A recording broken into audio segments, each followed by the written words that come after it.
Proposition 120 promises to lower the property tax assessment rates for homes and businesses after a tough year. But before we talk about the ballot measure itself, let's rewind to last year, when voters decided to do away with the Gallagher Amendment. That 4-decade-old law decided the property tax formula in the state. Businesses said it was too much of a burden, and voters agreed. Instead of dropping like they would have under Gallagher, residential rates stayed the same.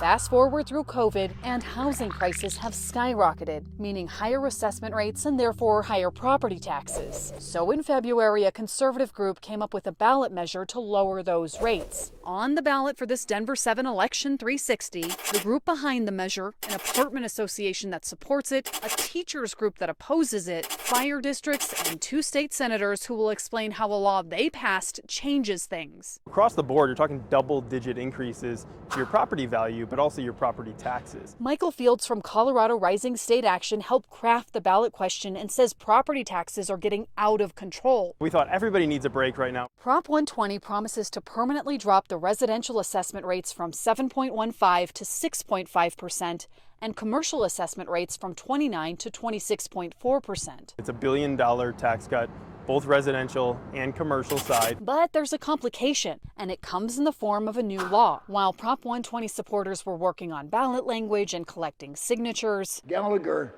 was causing havoc. Colorado lawmakers introduced, debated, and passed a workaround in direct response to that initiative. It was a proposal in front of the title board. We are doing our job in the state legislature. Senate Bill 293 temporarily drops the residential assessment rates to 6.95% for single-family homes and 6.8% for multifamily homes. It also changed the property tax categories, further dividing them from residential and commercial into 6 subsections. To provide immediate and targeted property tax relief. Senators Chris Hansen and Bob Rankin say the ballot initiative will hurt schools, fire districts, libraries, water districts, and more, particularly in rural areas. 120 was designed as an across-the-board, very blunt instrument. It doesn't make any sense at all for people on the Front Range to vote for a ballot initiative that reduces their property taxes, that cuts the budget of a small fire district by 20%. And they say their law gives people a break while protecting those special districts. It also changes who that ballot initiative applies to. According to the nonpartisan Blue Book analysis, it now only applies to multifamily homes like apartments and lodging like hotels, despite how the question reads. This has never happened, totally unprecedented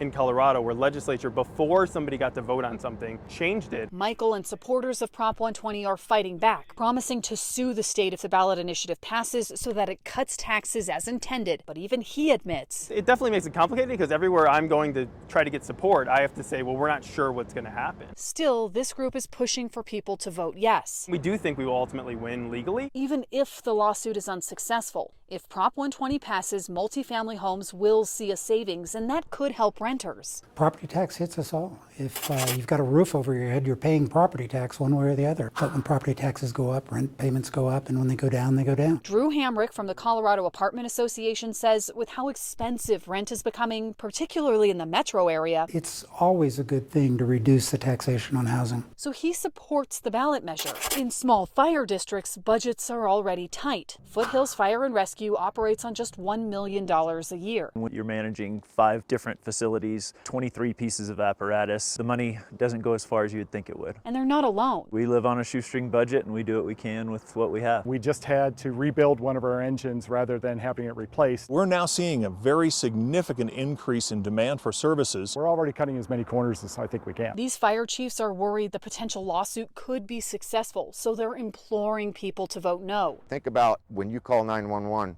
what service do you expect? The vast majority of our budget, over 90%, comes from our residential tax base. That's not something you're thinking about when you're hanging upside down in your car on the side of the road in a snowstorm. We are in a time with great needs for our schools, for our students. Teachers groups also oppose the measure. The funding for our schools is tremendously underfunded, and we cannot have one more thing that will negatively impact our public schools. Colorado Education Association President Amy Baca-Ohlert says this could have a disproportionate impact on different districts, and she's not not confident the state can make up the funding gap. Our students deserve better, and we should, as voters, vote for our students when we vote at the ballot box. On its face, Proposition 120 seems straightforward, asking if the property tax assessment rates should be reduced. But the question is more complicated than that. What a yes vote would really mean and who those tax breaks would apply to is still unclear, even as voters get ready to head to the polls.